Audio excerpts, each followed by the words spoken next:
important occasion. I thank you, Mr. President.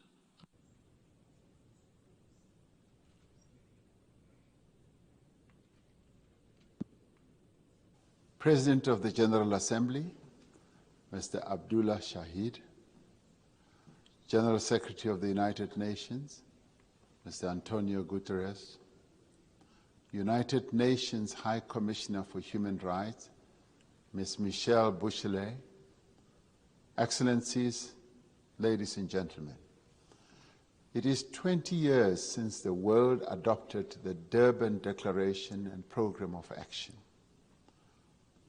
And it is 25 years since the people of South Africa adopted a democratic constitution.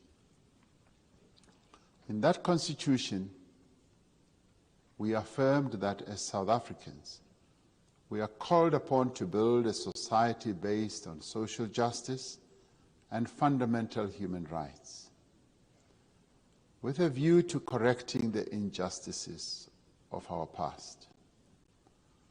These words ring true for all the injustices that have been committed against many peoples around the world.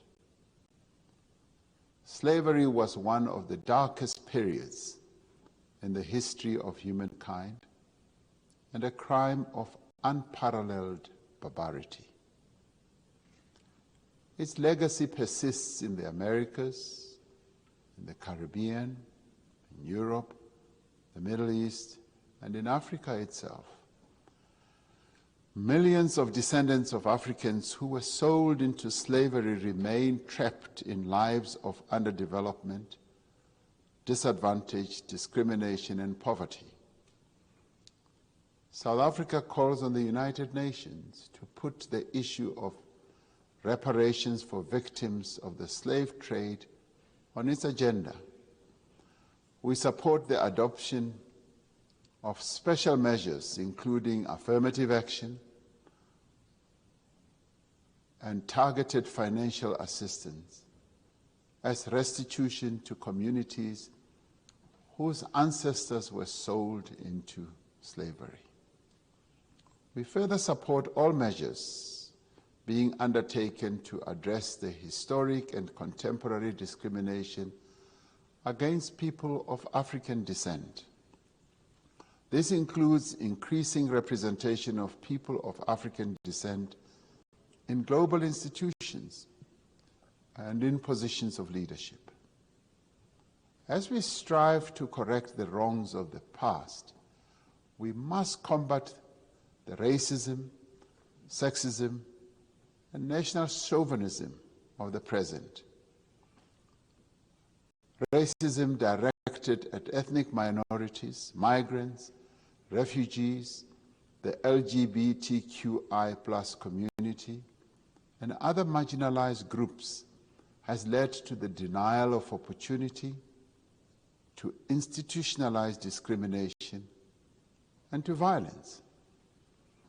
20 years ago, at the World Conference Against Racism held in South Africa, we committed to an anti-discrimination agenda that would bring new hope and change to the lives of millions. Just as we have united to combat the COVID-19 pandemic, let us recommit ourselves to implement the Durban Declaration and Platform for Action. We must pursue this objective with energy and goodwill.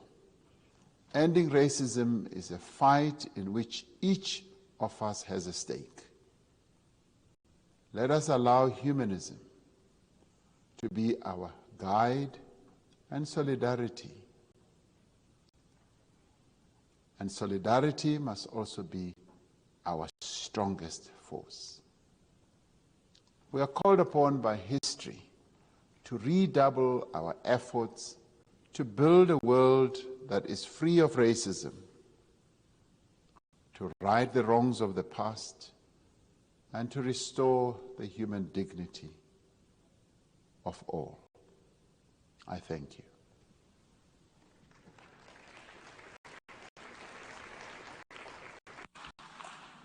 I thank the President of the Republic of South Africa for his statement.